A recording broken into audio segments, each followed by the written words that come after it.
In a world often defined by the weight of the past and the seemingly immutable nature of personality, a radical and potentially liberating perspective emerges. This book plunges into a fascinating dialogue, a clash of intellectual titans, as a young man challenges a philosopher's embrace of an unconventional psychology. At the heart of their exchange lies the revolutionary thinking of Alfred Adler, an Austrian psychiatrist, whose ideas, though influential figures like Dale Carnegie and Stephen Covey attest to their power, remain surprisingly underappreciated in mainstream thought. Thinking of Alfred Adler, an Austrian psychiatrist, whose ideas, though influential figures like Dale Carnegie and Stephen Covey attest to their power, remain surprisingly underappreciated in mainstream thought. Thinking of Alfred Adler, an Austrian psychiatrist, whose ideas, though influential figures like Dale Carnegie and Stephen Covey attest to their power, remain surprisingly underappreciated in mainstream thought. Core tenets of Adlerian psychology, a philosophy that dares to assert the power of individual agency and the potential for anyone, without exception, to find happiness. The young man entered the study and slumped into a chair. Why was he so determined to reject the philosopher's theories? The reasons were more obvious. He lacked self-confidence, which since childhood had been aggravated by feelings of inferiority linked to his personal and academic experience, as well as to his physique. Perhaps the reason why he tended to be excessively complex when people looked at him. But above all, he seemed incapable, truly appreciating the happiness of others, and was constantly feeling sorry for himself. The philosopher's assertions were little more than extravagant elucidations. Third giant is unknown. You just said the words. Another philosophy. But it said that your speciality is Greek philosophy. Yes. Philosophy has been at the heart of my life since I was a teenager. The great intellectual figures, Socrates, Plato, Aristotle. I'm translating a work by Plato at the moment, and I think I'll spend the rest of my life studying classical Greek thought. Well then, what is this other philosophy? It's a radically new school of philosophy founded by an Austrian psychiatrist, Alfred Adler, at the beginning of the 20th century. In this country it's generally referred to as Adlerian psychology, and well, never have imagined that a specialist in Greek philosophy would be interested in psychology. Notion of Freud's and Jung's psychology. It's fascinating. Yes, Freud and Jung are both renowned even here in Japan. Translators note Adler was one of the very first members of the Vienna Psychoanalytical Society, which was headed by Freud, his ideas running counter to Freud's. He left the group to propose an individual psychology based on his own original theories, an individual psychology, yet another strange expression. So Adler was a disciple of Freud. No, it's a common misconception that needs to be refuted. To begin with, Adler and Freud were quite close in age, and the relationship they formed as researchers was based on footing. In this respect, Adler was very different from Jung, who revered Freud as a father. Even if we tend to associate psychology with Adler, is recognized in the rest of the world as one of the three giants of the discipline, along with Freud and Jung. I see I should have studied this a little more. Himself. There may come a day when my name won't be remembered, and people may not even. Then he went on to say that it didn't matter. The implication is that if his school was forgotten, it would be because these ideas had left the confines of study to enter everyday life and become a feeling shared by everyone. For example, as early as the Carnegie, who wrote the international bestsellers, How to Make Friends and Make Friends. Sellers, How to Make Friends and Influence Others, and How to Overcome Stress and Worries, mention Adler as a great psychologist who dedicated his life to studying humans and their hidden abilities. The influence of Adler's thinking is evident in his writings, and in Stephen Cove's 7 Habits of Those Who Achieve Everything They Set Out to Do, of Adler's ideas, in other words, rather than being restricted a narrow field of study. Adlerian psychology is accepted as an awakening to the truth, an understanding of humankind, ahead of their time, and even today we haven't managed to fully understand them. To tell you how innovative they were. So you developed your theories initially not from Greek philosophy, but from the point of view of Adlerian psychology. Yes, that's right. All right. There's one more thing I'd like to ask you to find out where you got your ideas. I'd like to ask you to find out where you stand from the outset. Are you a philosopher, or are you a psychologist? A philosopher is a person who lives philosophy, And for me, Adlerian psychology is a form of thought that is in line with Greek philosophy. You say that people can change, then you go a step further and say that everyone can find happiness. Yes, everyone. Without exception. Let's save this discussion about happiness for later, and let's deal with change first. Everyone would like to be able to change more. For a start, and I'm sure that if we asked the question in the street, everyone would agree, but why do we all have the impression that we can't change? There's only one answer: because we can't. If it was easy to change, we wouldn't spend so much time dreaming about it. But if we want it so badly, we can't change. And that's why there are always so many people who let themselves be fooled by new religions, dubious personal development seminars, and any preaching about how everyone can change. I'm wrong. And well, in response, I'd like to know why you're so adamant that we can't change, and why you don't want to change. I'd like to know why you're so adamant that people can't change. I'll explain. I've got a friend, a guy who's locked himself in his room for several years. He'd like to get out, and he even thinks he'd like a job if it were possible, so he wants to change his way of being. I'm saying this because I'm his friend, but I assure you he's a very serious person who could be of great use to society, except that he's afraid to leave his room. If he takes even one step towards the future, he suffers from palpitations and arms and legs start shaking. It's some kind of neurosis or panic. I guess he wants to change, but he can't. In your opinion, why can't he go out? I don't know very well. Maybe it's because of his relationship with his parents, or because he was a bully at school or at work. It could be that he was traumatized by something like that. Now, it's maybe the opposite. If he was traumatized by something like that, it's because of his relationship with his parents, or because he was a bully at school or at work. It could be that he was traumatized by something like that. Now, it's maybe the opposite. If he was traumatized by something like that, he can't go out to. Maybe it's the other way around. If he was too pampered as a child, he can't face reality. Perhaps the reason why he can't go out anymore lies in the family environment he had during his childhood. He was mistreated by his parents, and he reached adulthood without ever feeling loved. That's why he's afraid to interact with people and can't go out. It's plausible, isn't it? I imagine it would be very difficult indeed. And at the same time, you say that before there is an effect is a cause. In other words, who I am. Now, the facts derive from events that took place in past. The causes wouldn't quote this lead to really strange things. Don't you see that everyone grew up abused by their parents would have to suffer the same effects as your friend who became a recluse? Or else this whole idea makes absolutely no sense at all. If we concentrate on the causes of the past and try to explain things exclusively in terms of cause and effect, we end up with determinism, because what this is that our present and future have already been decided by events in the past and are unalterable. I'm wrong. So according to you, the past doesn't matter? Yes, that's the position of Adlerian psychology. Wouldn't quote that mean in the end that there's no reason why my friend can't go out anymore? Because you say that past incidents don't matter. I'm sorry, but that's absolutely unthinkable. Must be a reason that justifies his confinement.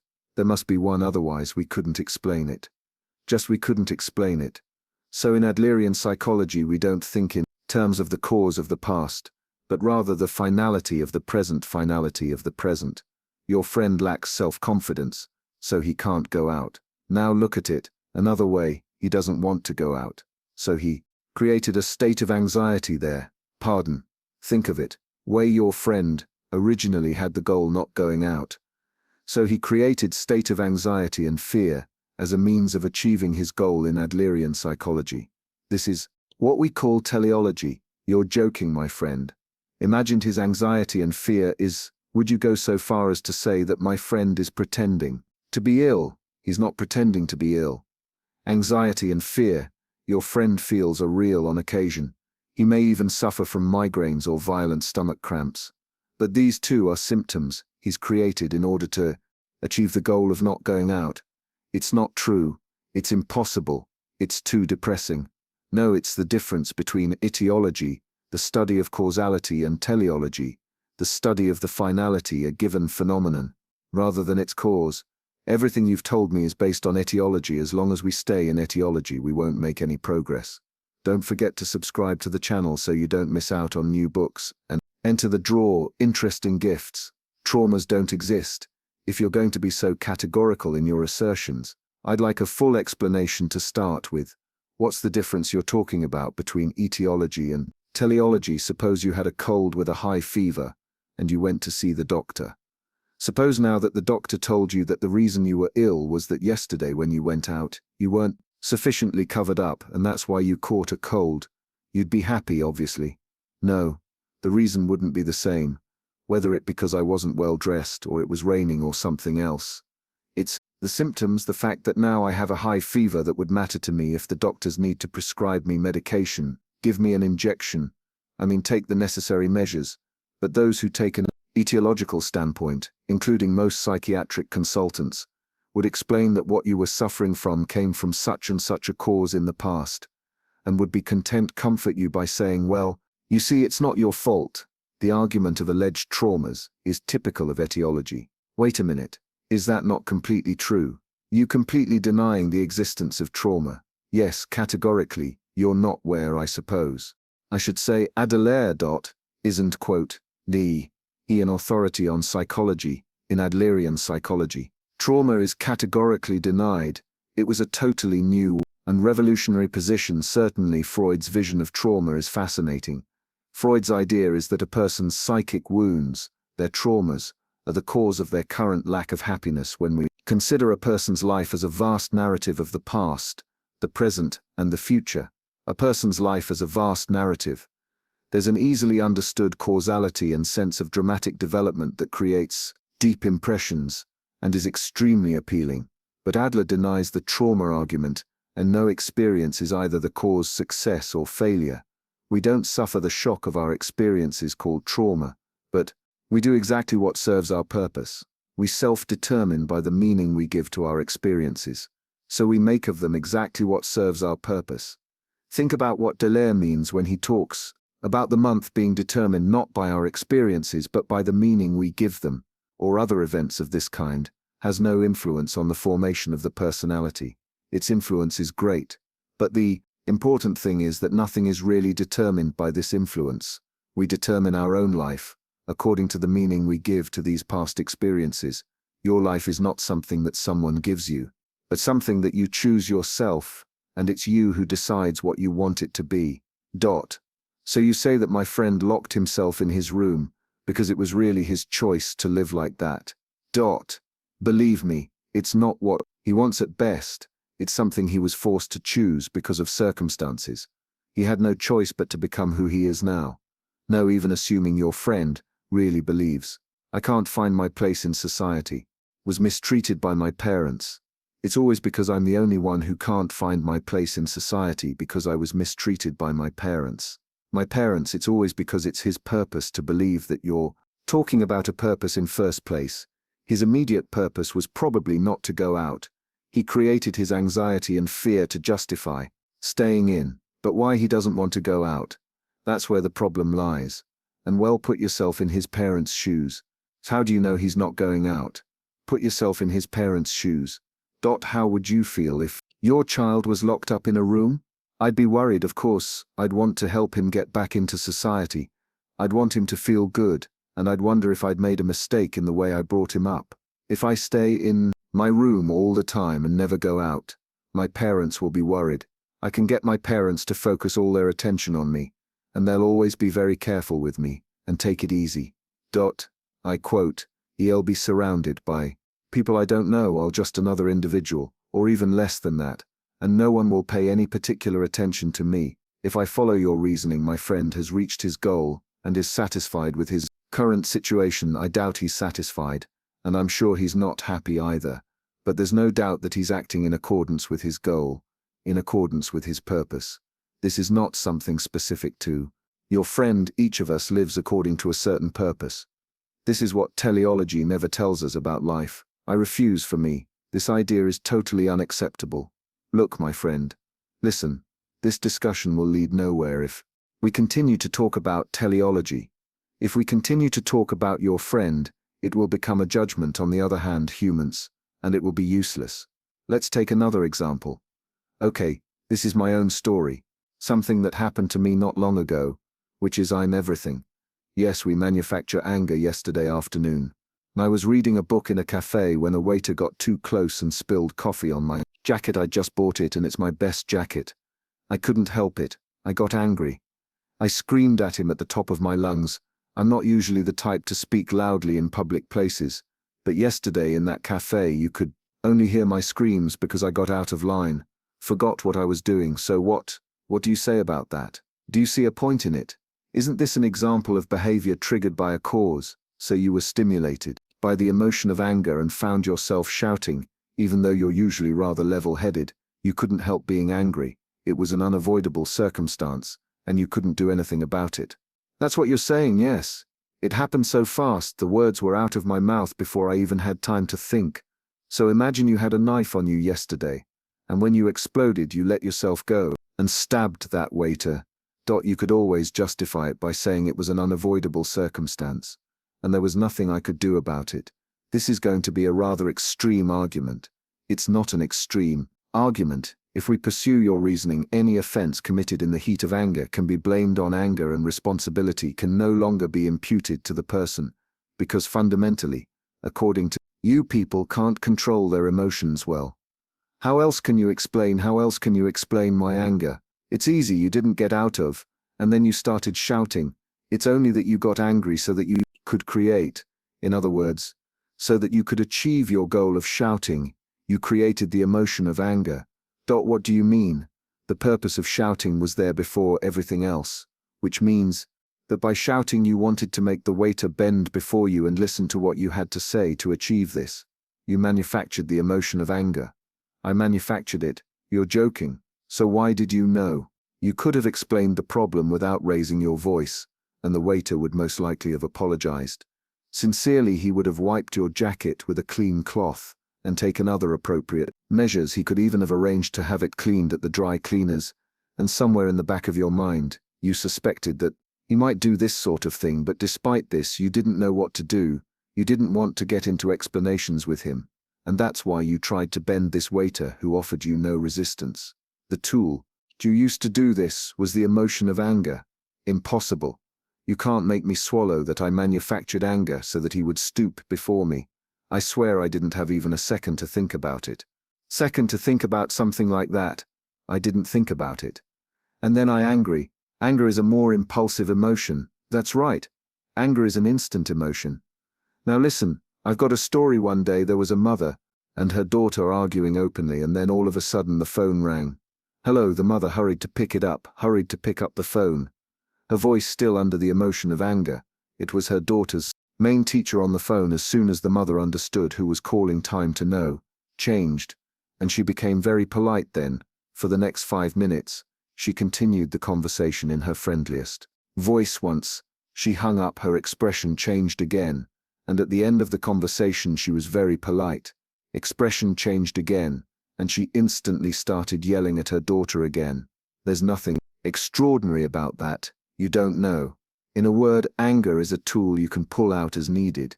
You can put it aside when the phone rings and pick it up again when you hang up. Anger she simply uses to impose on her daughter with her loud voice, and thus assert her opinion. Anger is a means to an end. That's what teleology says. Ah, I see now. Beneath your gentle demeanor you're terribly nihilistic. Whether we're talking about anger, or my reclusive friend, all your ideas are riddled with mistrust of human beings. How can we live without human beings? To human beings, how to live without being subject to one's past. What am I? You say that emotions are nothing but tools, that they're just the means to an end. But listen, if you deny emotions, you're maintaining a position that attempts to deny our humanity too, because it's our emotions, and the fact that we're influenced by all kinds of feelings that make us human. If we deny emotions, then humans are nothing more than pitiful machines. If that's not nihilism, then what is nihilism? I'm not denying the existence of emotions. Everyone has emotions. That goes without saying. But if you claim that people are beings who can't resist their emotions, then I take issue with that. Adlerian psychology is a form of thought and philosophy that is diametrically opposed to nihilism. Let's imagine, for example, someone whose parents divorced in childhood, something as objective as the water in the well, always being 18 degrees.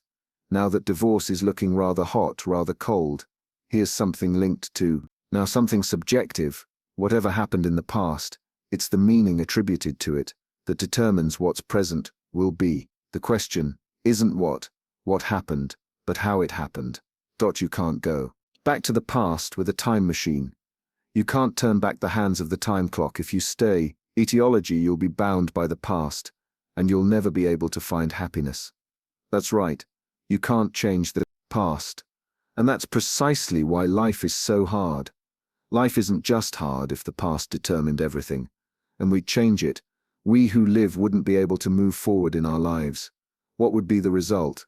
We'd end up with this kind of nihilism and pessimism that loses hope in the world and gives up on life. Freudian etiology, which is characterized by the trauma argument, helps determinism in a different form and leads to nihilism. Will you accept this kind of value? If we assume that people are beings who can change, a set of values based on etiology becomes indefensible, and we are obliged to take the position of teleology as a matter of course. So according to you, we should always start from the premise that people can change, of course.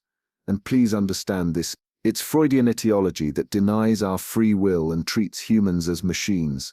The young man sat down, and around the philosopher's study, floor-to-ceiling shelves of books lined the walls, and on a small wooden desk rested a fountain pen, and what appeared to be a partially written manuscript. People are not driven by past causes, but advance towards goals they set themselves.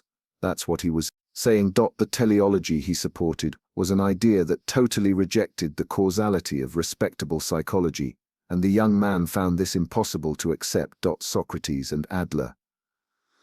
Okay, I want to tell you about another friend of mine called you. He's got a radiant personality and talks easily to anyone, and people smile whenever he's around. I, on the other hand, have always had trouble with society, and my mind is rather twisted in many ways. But according to you, people can change according to Adler's principle of teleology. Yes, you, me, everyone can change. Do you think I could become someone like him? In my heart of hearts, I'd really like to be like him at this stage. I must confess I shouldn't even think about it. So now you're showing true colors. So go and withdraw your theory. No, alas, you have virtually no understanding of Adlerian psychology at the moment. The first step before you can change is to know. So if I can understand even a little bit of this psychology, I'm sure I'll be able to change. If I can understand even of this psychology, can I become a person like I? Why rush to get answers? You should come up with the answers yourself, and not rely on what you know. Yourself, and not rely on what someone else can give you. Answers from others are nothing more than band-aid solutions. They have no value. Look at Socrates, who didn't leave a single book written in his own hand. He spent his days having public debates with the citizens of Athens, especially the young, and it was his disciple Plato who wrote down his philosophy for future generations. Adler, too, showed little interest in literary activities, preferring to engage in direct conversation in Vienna's cafes and small discussion groups. That he wasn't an office intellectual, so Socrates and Adler transmitted their ideas through dialogue. That's right. Our dialogue will enable you to dispel all your doubts, and you'll begin to change, not through my words, but through your own actions. I don't want to take away this precious process through dialogue, to arrive at answers. Dialogue.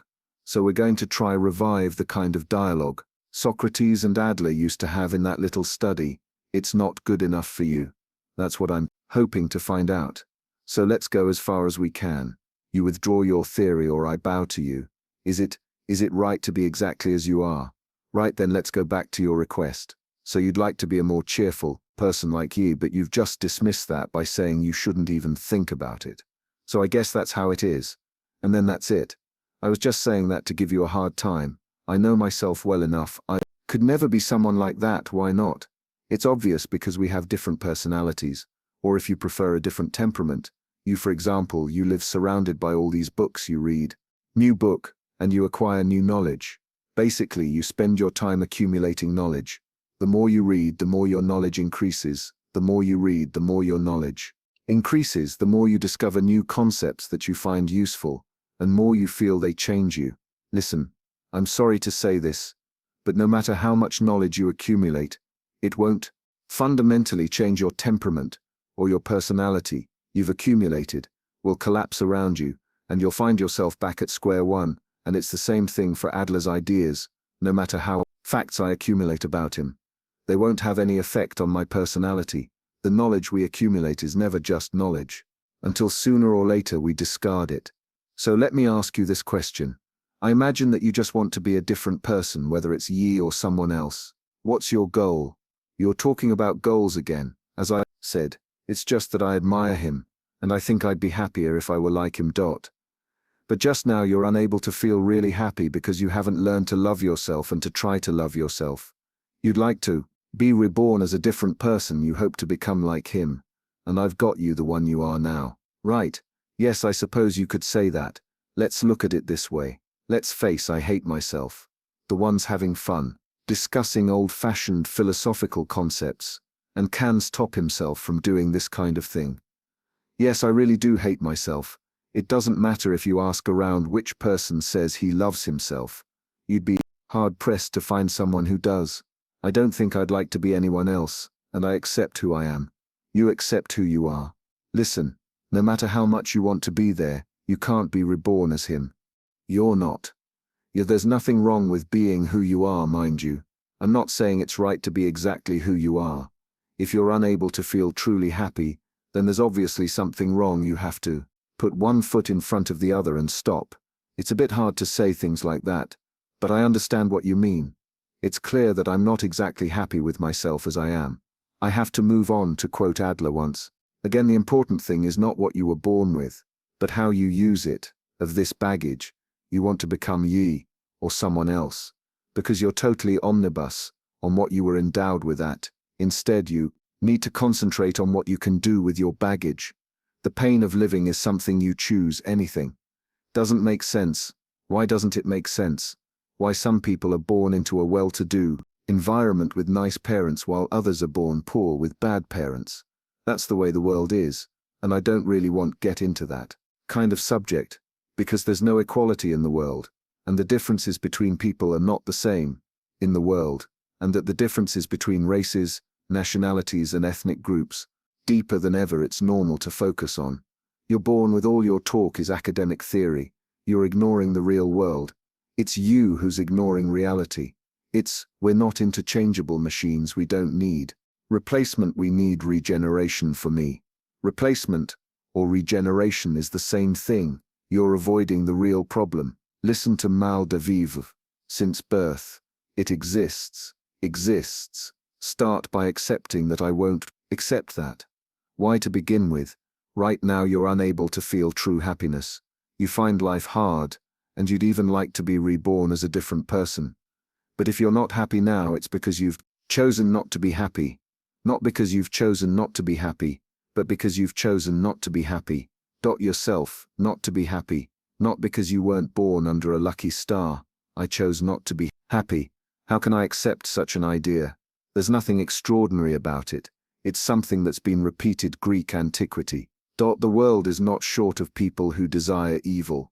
Don't you think, of course, with all the thieves and murderers, not to mention all the politicians and officials with their foggy proposals, it's probably more difficult to find a truly upright person who doesn't desire evil than one who does. There's no doubt that the world is not lacking in manifestations of evil, but no one, not even the most hardened criminal, in crime, out of a pure desire to engage in evil. Every criminal has an internal reason for indulging in crime. Indifferent money will lead someone to become involved in murder, for example. For the person who commits it is something that has a justification and could be considered good. Of course, it not good in the moral sense, but in the sense that brings a benefit. The Greek word for good, agathon, has no moral connotation. It simply means that brings a benefit. It simply means something that brings a benefit. Conversely, the word that translates evil means something that brings no benefit. Our world is full injustice and misdeeds of all kinds, and yet there is no who desires evil, in the strictest sense of the term, that is something that brings no benefit. What does this have to do with me? What does this have to do with me? A moment in your life you chose not to be happy. It's not because you were born into an unhappy environment or found yourself in an unhappy situation. It's because you judged that not being happy would bring you something. Why? Why? Why? How do you justify this? Why did you choose not to be happy? Why did you choose not to be happy? I have no way of knowing the whys and wherefores. Perhaps it will become clearer as our debate progresses. You're really trying to a fool of me. You think it passes for philosophy. I absolutely don't accept that. In spite of himself, the young man stood up and gave the former a furious, "Philosopher, look, I chose to be unhappy because it was good for me. What an absurd argument. Why all this effort to make a fool of me? What have I done wrong? What have I done wrong?" I'll dismantle his argument. Whatever the cost, I'll him kneel before me. Genomes flushed with excitement. People always choose not to change. Sit. I'm now going to give a simple explanation of how humans are understood in Adlerian psychology. Mimi. You said that a person can't change their temperament or personality in Adlerian psychology. In Adlerian psychology, personality and temperament are described by the word lifestyle. Yes. Lifestyle. Yes. Lifestyle is way we tend to think and act. Our tendency to think and act, how we see the world, and how we see ourselves. Even if you want, is a concept that brings together these different ways of finding meaning in its strictest acceptation. Lifestyle could be defined. Someone's personality taken more broadly. It's a word that encompasses that person's worldview and the way they see life. Their worldview. Imagine someone who worries about themselves himself and says, "I'm a pessimist." He could rephrase that and say, "I have a pessimistic view of the world." We could consider that it's not a personality problem, but rather a worldview problem. It seems that the word personality is a nuance, suggests it's not modifiable. But if we're talking about a worldview, then it should be possible to modify it. It's not very clear when you say lifestyle. You mean way of life. Yes, you could say it. That, to be a little more precise, it's the way we should be. Our life. You probably think we're endowed with a temperament and a personality, with no connection to willpower. But in Adlerian psychology, lifestyle is seen as something we choose for ourselves, that we choose for ourselves. So, not only did I choose to be unhappy, but I even went so far as to choose this twisted personality for myself too. Ah, you're pushing it. When I became aware of it, I already had this. The personality, I certainly have no memory of having chosen it. But it's the same for you, isn't it? Now it sounds like you're talking about a robot, not a person. Obviously you didn't consciously choose this kind of ego. Your first choice was undoubtedly unconscious, combined with the external factors you mentioned: race, nationality, culture, and family environment. These factors certainly had a significant influence on this choice. Nonetheless, it was you who chose this kind of ego. I don't understand what you're saying. How on earth could I have chosen this according to the information I have? According to Adlerian psychology, this happens around the age 10. Well, let's say for the sake of argument that I was 10 and had unconsciously made this lifestyle choice, as you call it. If yours isn't something you were born with but something you've chosen yourself, then it must be possible to choose a whole new one. So you're saying I can choose a whole new one. Maybe you haven't been aware of the concept of either. Of course one can choose their own birth, being born in this country at this time. And with these parents are things you haven't chosen, and all these things have a profound influence. It's bound to happen that you'll be disappointed and start looking at other people and thinking, "I wish I'd been born like them." But you can't leave it at that. The problem is not to choose a new one, but to choose a new one. The problem is not the past, but here in the present. And now you know what lifestyle is, but what you make of it. Renavand. And your responsibility whether you continue to choose the lifestyle you've had until now, or change it completely, is to you. And how I choose again, you tell me you've chosen this yourself. So go ahead and choose a new one. Yourself. So go ahead and choose a new one right now. But it's absolutely impossible. I can't change all of a sudden. If you can, people can change at any time, whatever the environment they're in. Well, you're not able to change. It's only when you make the decision not to change. What exactly do you mean by that? You mean exactly people are constantly choosing their lifestyle just now, when we're having this tete-a-tete. We choose ours. You describe yourself as an unhappy person. You say you want to change right now. You even claim you want to be reborn as a different person. So after all that, why aren't you still able to change? Why aren't you still able to change? It's because you persist in your decision not to change your. You probably feel that the you of now is the most convenient, and that it's simply easier to leave things they are if you don't change anything. Experience allows you to react correctly to events as they occur, while guessing the result of your actions. You could say, it's like driving your good old car. It may make a saucepan noise when you're driving. But you can take this into account and maneuver it easily. If, on the contrary, you choose a new lifestyle. Or have the slightest idea of how react to events when they, it's hard to guess what the future will be like, and life will be full of anxiety. Who knows if it won't be a more painful and unhappy life. In other words, people complain about different things, but it's easier and safer not to change anything we want to change. But it's scary to change when we try to change our lifestyle. We put our courage to the test. There's the anxiety generated by change, and the disappointment associated not changing. I'm sure you chose the latter. Wait a minute, you just used the word courage. Yes, Adlerian psychology is a psychology of courage. Your discomfort with life can't be blamed on your past or your environment. And it's not that you lack skills, you simply lack courage. You could say you lack the courage to be happy. Your life is decided here and now. The courage to be happy.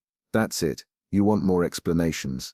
No. Wait, there's something that isn't clear. First you tell me that the world is a simple place, that it's only because of me.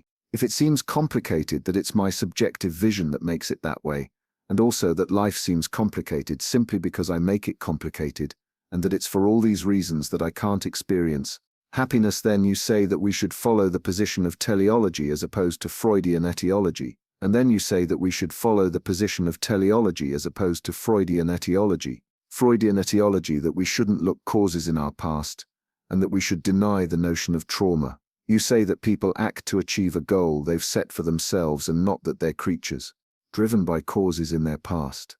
That's right.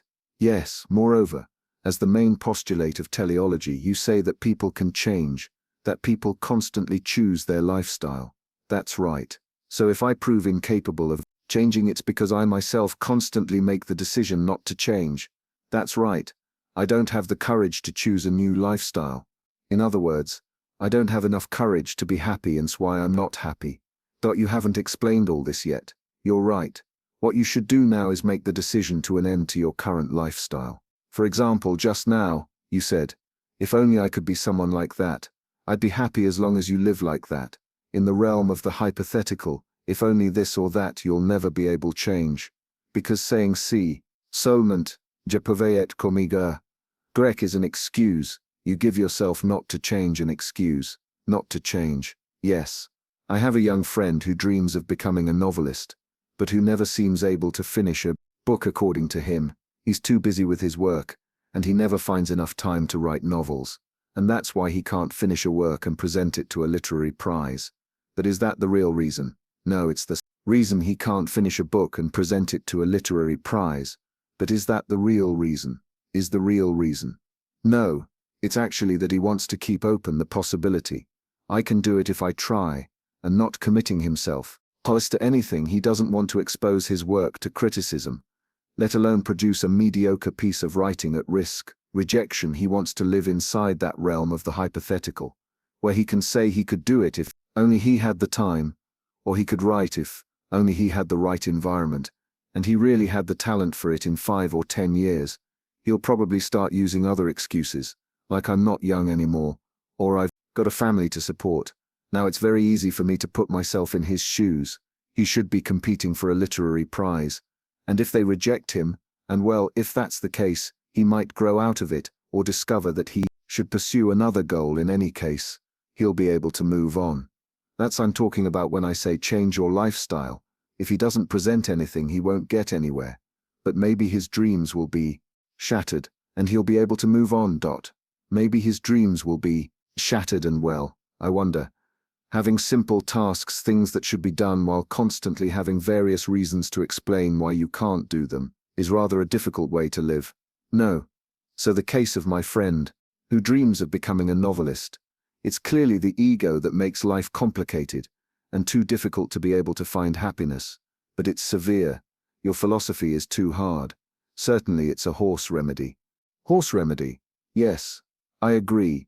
But if you change your lifestyle, the way you give meaning to the world and to yourself, then both the way you live and the way you live your life will change. Yourself, then both the way you interact with the world and your behavior will have to change too. Don't forget this point, one will have to change you as you are. You have to choose your lifestyle. It may seem hard, but it's actually quite simple according to you. We can't talk about trauma, and the environment does count either. It's just baggage we carry. And my mal de vivre is down to me, isn't it? I'm beginning to feel criticized for everything I've ever been and done. No, you're not being criticized, but rather think, as Adler's teleology tells us, that whatever has happened in your life up to now should have no bearing on the you live from now on. It's you here and now who determines your life. My life is decided right now. Yes, because the past doesn't exist.